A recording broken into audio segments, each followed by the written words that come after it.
Well, I've been getting issues with power loss, particularly at high speed on Swampy. She's struggling to get up to 100. She'll hold it for a while, but any hint of an upward gradient and she goes, yeah, nah. And I've found that the right-hand carburetor was running seriously rich, and so I adjusted on the mixture screw, and nothing was happening, absolutely nothing. And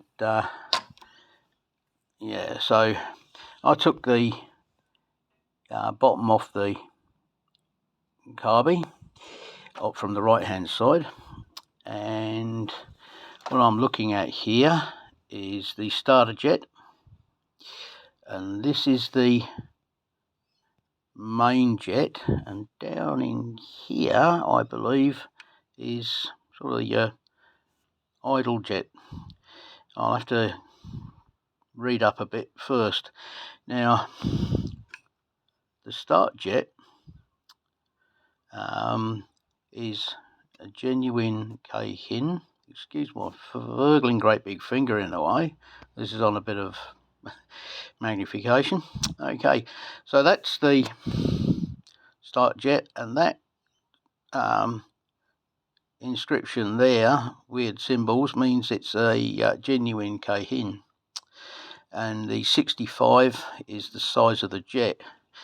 Now, I'm pretty sure from what I've looked up that the main jet should also have a number on it, but I can't see one there.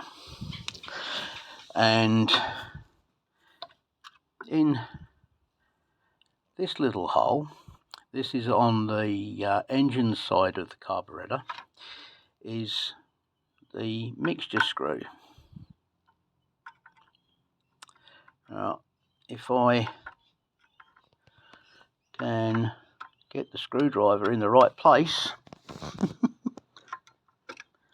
there we go. We can undo this. Now, I know what I'm going to find. Just one moment. Let's see if I can balance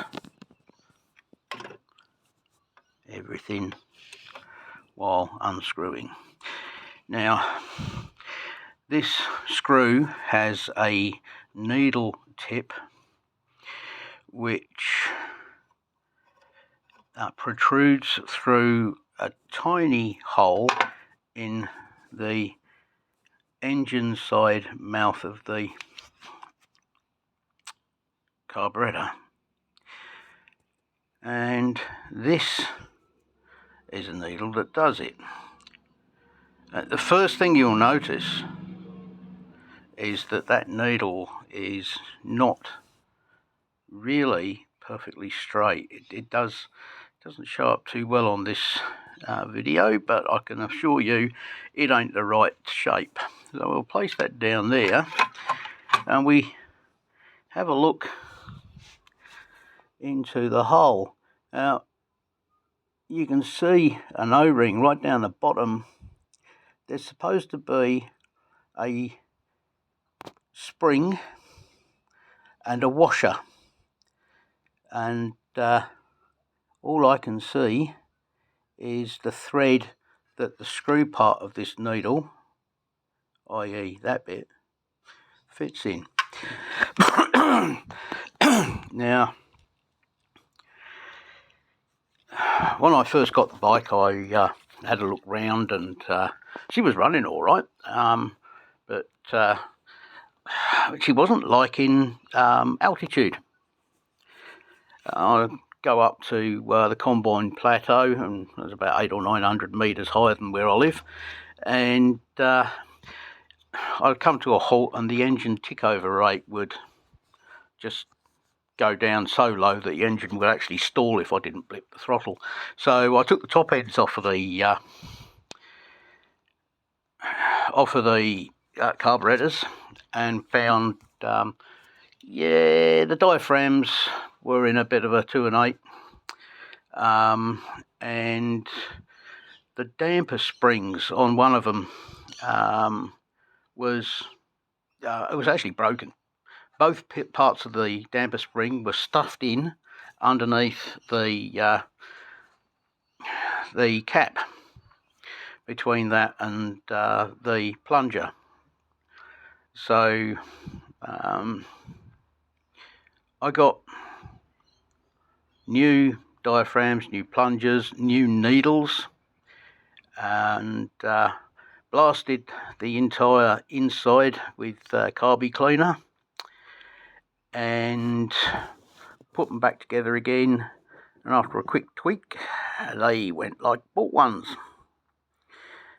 I still have absolutely no idea how this carburetor has continued to run without problems right up till a couple of weeks ago. And it started when I actually gave the bike a bit of a service. I've gone through all the ignition timing and all sorts, new spark plugs, and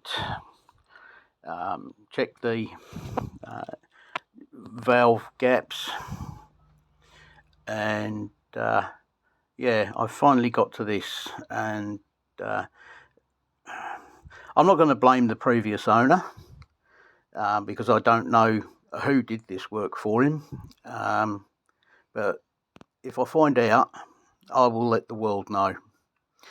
I'm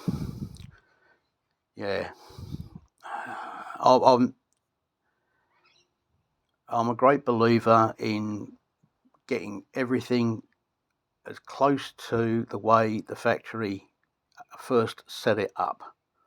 Anything less is mechanical cruelty, and like a dog that's been kicked and whipped too many times, it will come back at you. And unfortunately for me, I'm the one that the dog's trying to bite.